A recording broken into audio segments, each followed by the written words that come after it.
Let me start with a tiny bit about who I am. I'm Dave Andre. I have green hair. You probably noticed that.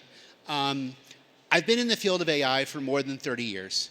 I first, maybe actually close to 40 years ago, I had this crazy idea of could we use computers to try to find computer programs to solve problems? Not to have the computer programs written by a person, but to actually tell the computer what we wanted and to have the computer try to figure it out. I look back at my notes from high school, and I first had this idea, and I thought, hey, could we use something like genetics, but with computer programs to try to solve this? And I looked it up, and there was this guy named John Koza who was doing this. And I ended up going to Stanford, and I ended up working with him many years later. He had no idea that I had fan-stalked him in the mid-'80s. And we ended up making a generative AI system back in the 90s that was evolving circuits. Right? We were way too early, and this is something I've learned in my career.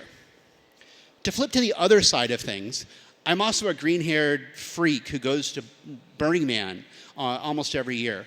And I'm in love with theater and lighting design and art and human experiences and creating experiences that help people feel seen, heard, held, and that so people can grow and feel a tremendous sense of community. And here's the ridiculously exciting part. The world is now at a point where these two fields of AI and human experience design and play can come together, right? We're at this point in human history where so much is changing.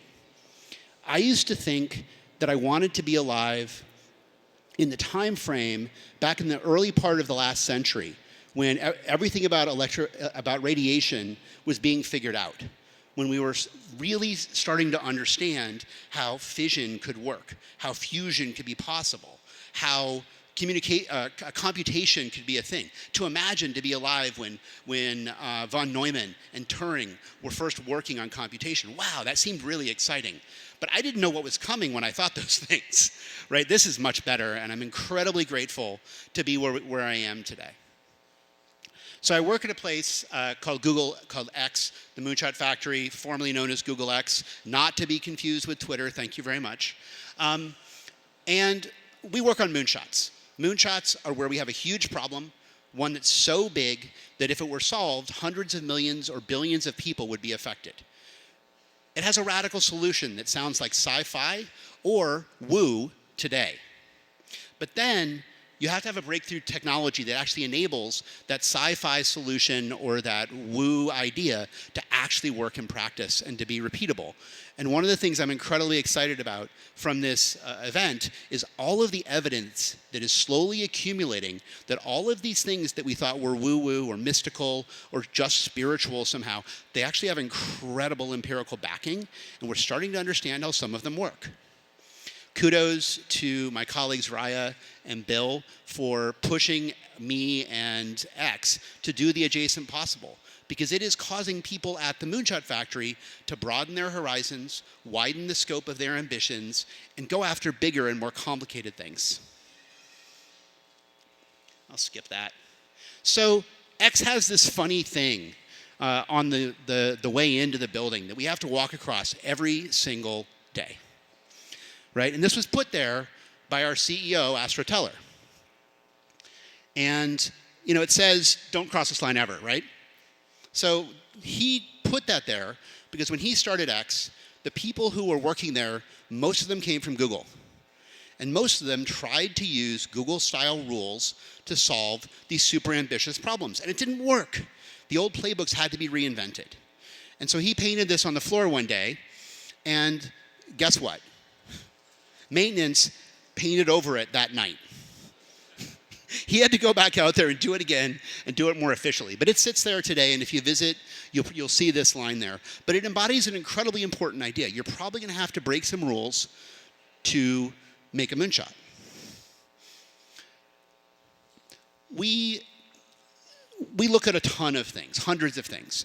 I'll tell you two quick stories. One of the most ridiculous ideas that I've heard about us looking at was the idea of replacing all commutes with being put in a bubble, launched super high into the air, and then landing in a net near your destination. This actually lasted for longer than you might have imagined, right? Because we couldn't actually stop the idea on the basis of it being unsafe for the person. Right? It turned out the person would almost certainly survive. However, they would not enjoy the ride, and so we decided to stop this. So we start a lot of crazy ideas like that, and most of them don't make it out of conversation. But maybe a couple dozen a year actually get to an experiment. And our goal is always to invent the very fastest experiment we can run to stop the idea as early as possible, so that we can pivot as quickly as possible onto even better and better ideas. One of the most beautiful things about working at X is that all of the projects are about helping people.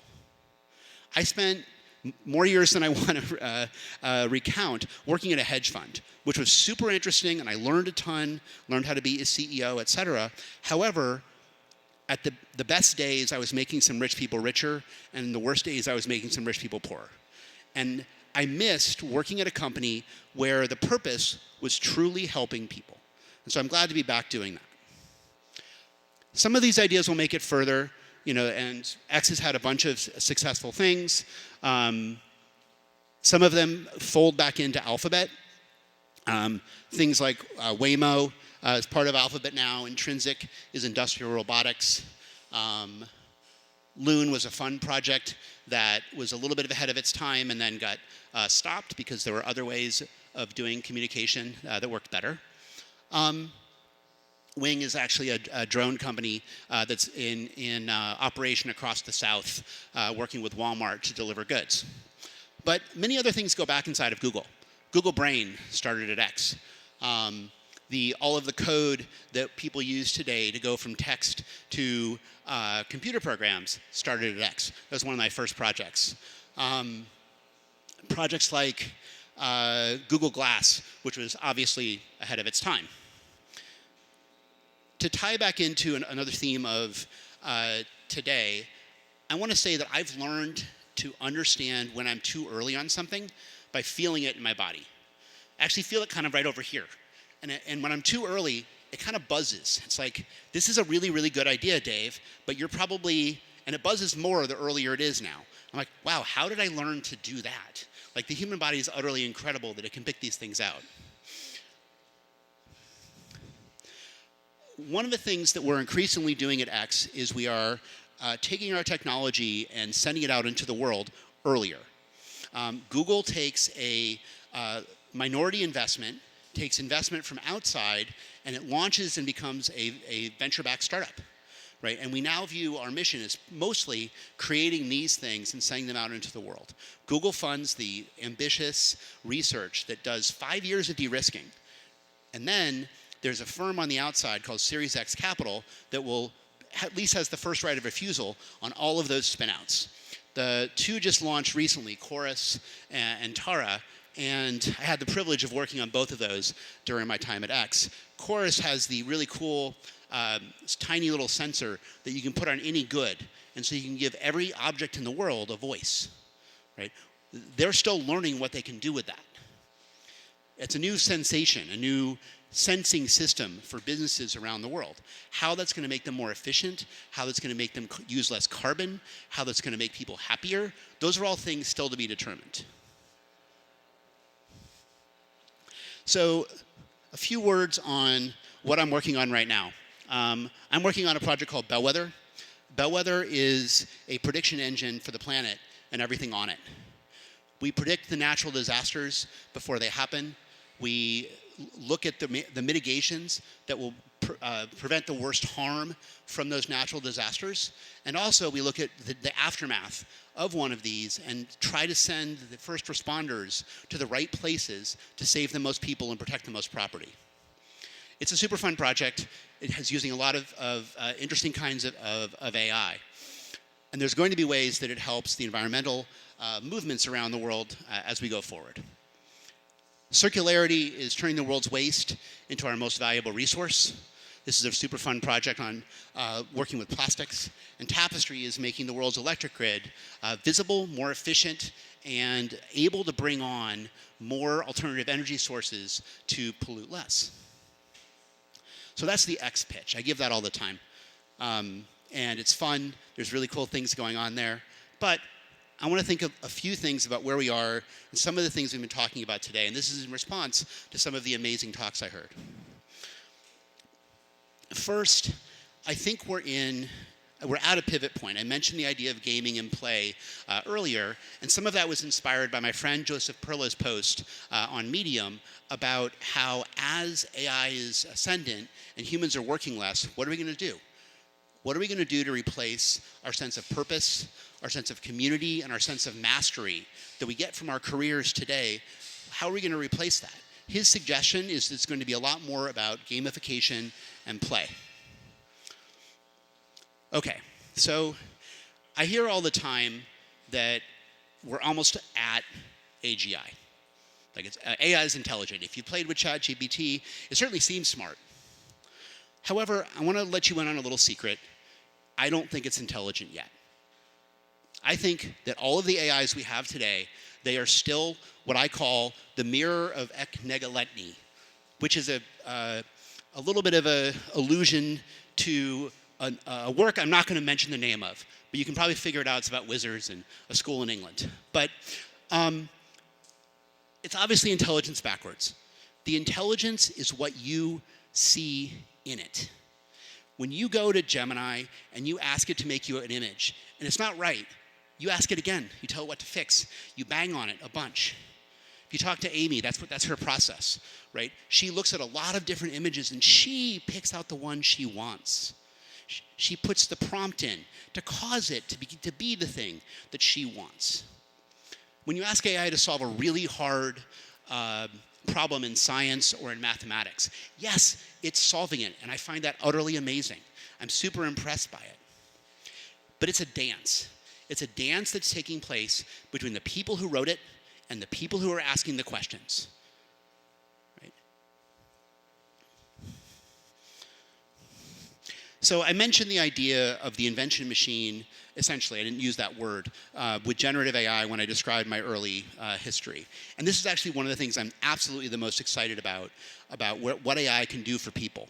And my favorite concept is the idea that this is a democratization of AI, that more and more people can use the power of large computing platforms to build what they want. One of the coolest ways to do this is something that came out of Google just recently called Co-Scientist. This is a system where effectively you have a program made up of AI programs that does a search to try to solve your problem. They did it for biological experiments. They put in a biological hypothesis, they gave it access to a whole bunch of biological papers, and they said, please design the very best experiment you can to test this hypothesis. They tested it with a lab, and the system, working on it for several days, came up with an experiment that their lab only figured out 2 years later than the data they used to put into it. Incredibly impressive. And this kind of a system, where you have a computer program made up of lots of AIs with individual goals and purposes, I think this is incredibly important, and it's a way that AI can be useful for more and more people. Alpha Evolve by DeepMind is another thing to take a look at. Again, it's an example of search that's using AI. So, in my undergrad degree, I learned about something called Gödel numbers. A Gödel number is a particular way of encoding a piece of logic or a computer program. And if you know about this, you know that you could take any large language model and effectively turn it into a really, really, really, really big number. So the things that we're talking to, that we think are intelligent, they're just the coolest numbers you've ever heard of. They're numbers that can predict the next token. They're numbers that can make the image that you want to see. They're amazing mathematical functions, right, that can be expressed as numbers that do things that we want them to do. But think about what I just said. They do things that we want them to do. My proposal is that let's do that. Let's do what we want Let's not dive into this crazy future where the AIs are going to take over everything. A last point before I get to this is I want to point out an assumption that most people in the e-acceleration field make. They assume that superintelligence is possible. I'm not sure that it is. If you take a look at what Unanimous demonstrated in their paper, they move people up the IQ curve by quite a bit, right? Many percentile. But they didn't go past the realm of human experience. And it's not done. We're obviously in crazy early days of AI. And so it might be possible. But I'm pointing out that it's a hypothesis. It is not a foregone conclusion that superintelligence is even a thing. I'm very curious to find out. But I think it's important to remember it's a hypothesis. What I am super excited about is the fact, right today, most AI applications are one human, one AI. Obviously, we can have multiple humans, as Unanimous showed, and multiple AIs. That's super fun. Where I think we're just at the infancy is all the ways that we can be more intelligent together, just as people. But then again, how can AI tap into that to make us more in community, better in our collective intelligence, maybe even better humans? Right? All of those things are underway and super, super exciting. Lastly, I think the main thing that I want to convey is that I am super happy, excited, and grateful to be here with you working on this together. This is not something that is only going to be decided by people inside of the most important AI labs or the people with PhDs. This is something that every human gets to have a voice in, right, if we're doing this right. And I really want to do it right. I want this to be something that is incredible for all of humanity and not something that is an extractive tool used to enrich a few. So thank you so much for your time and attention. Thank you. Wow. Excellent, excellent, excellent. So this next part, while we await, Laura and Sarah is actually going to go ahead and set up while we rove the audience. And Dave, that was amazing. They said we could be off the leash if we hold it up close to our mouths. Otherwise, it'll lose the connection.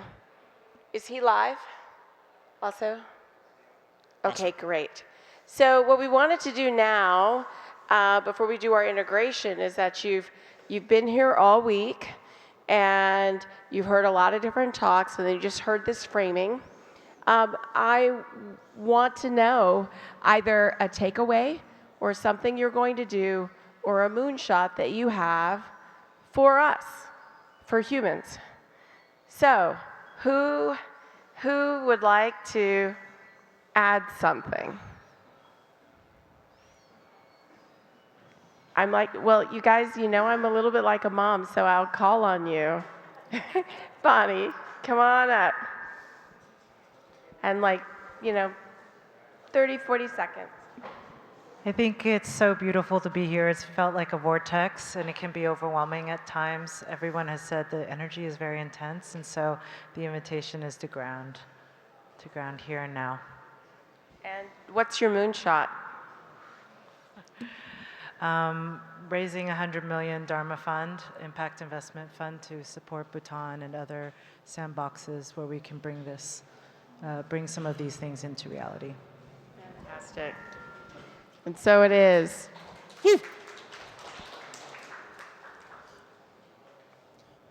Say your name and what your moonshot is. My name is Elsa. I'm working on telepathy as a way for us to access supreme intelligence. And that could be better than AI. Fantastic. Do you have a moonshot? No? Not yet? Not yet? Okay, who else?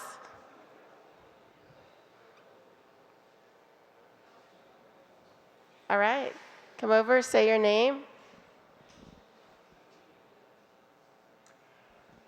Hi, I'm Dave Loomis, and I think there's a moonshot in somehow improving the efficiency of the transfer of access to need. I think a lot of us have a lot of abundance in our lives, and there's a lot of folks with a lot of need in their lives. If it was easier, it'd be easier to transfer away the excess. Great. Thank you. Come on up. Hey, Nicole, as a call out to anyone, if you have an idea to share today, that's amazing. But if you want to send me an email at my full name at google.com, just davidandrew@google.com, with your idea, we'll actually take a look at it and reach out to you if it's something we can think about working on.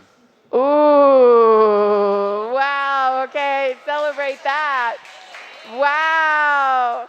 Oh, I just got chills. The Human+Tech Week Moonshot. Ooh.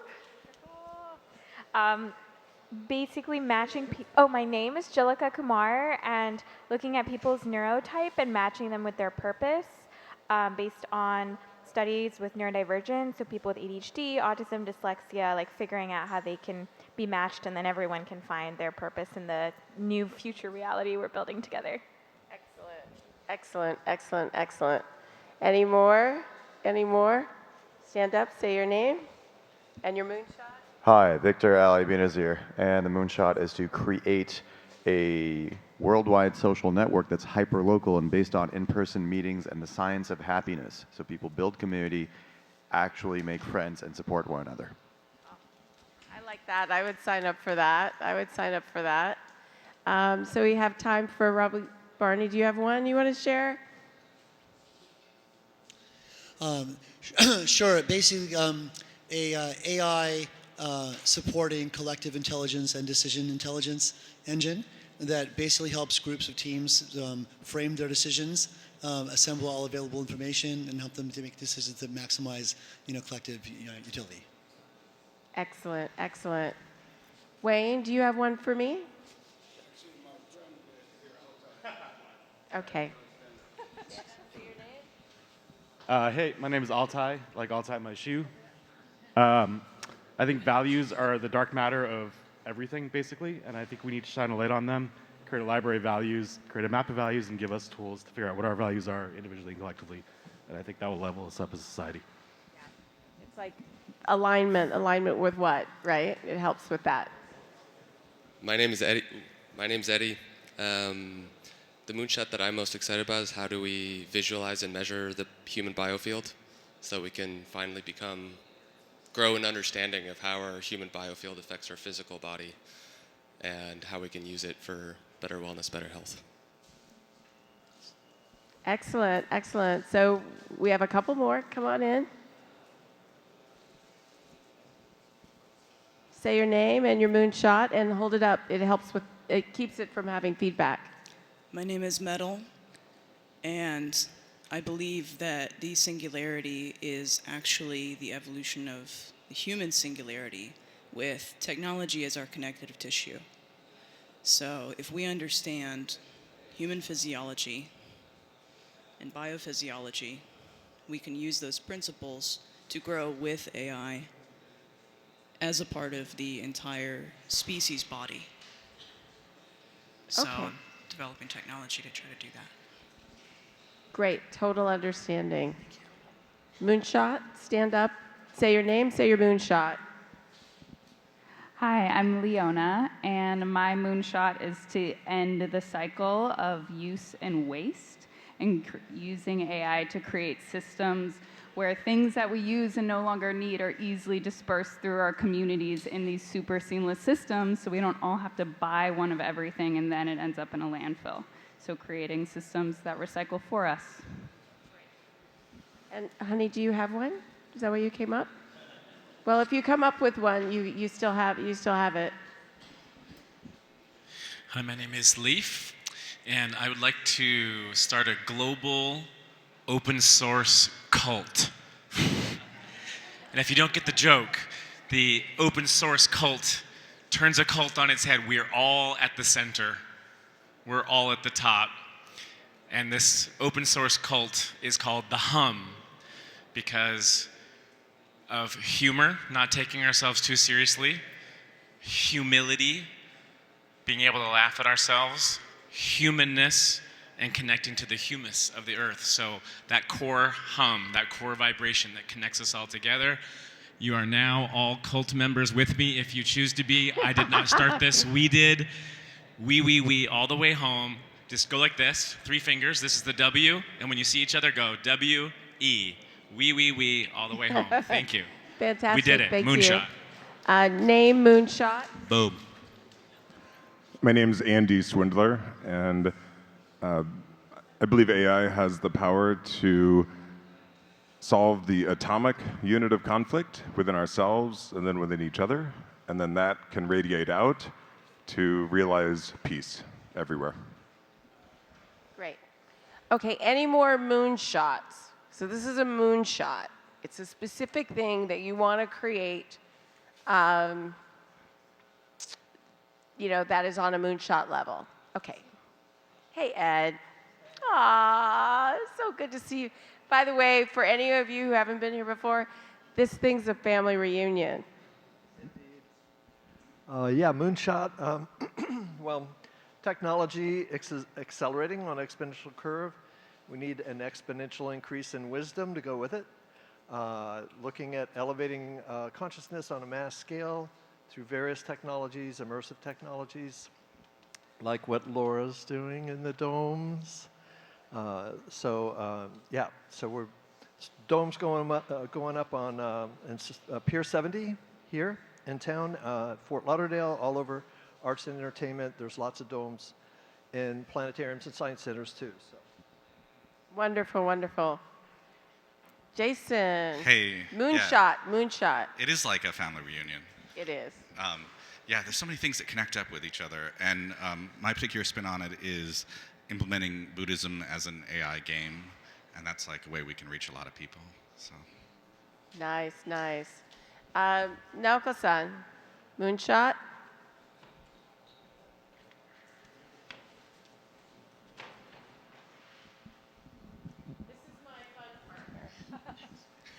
So, and I want to expand this amazing network of yours and then create that really collective intelligence, collective collaboration system to create a well-being world. Yeah. Okay. Laura, you good? All right. Okay, one more moonshot.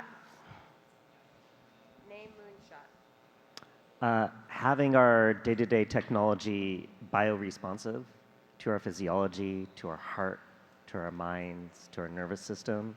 So we have wearable devices, but having more seamless integration so that data is taken into account and we have more compassionate technology to how we are in the moment.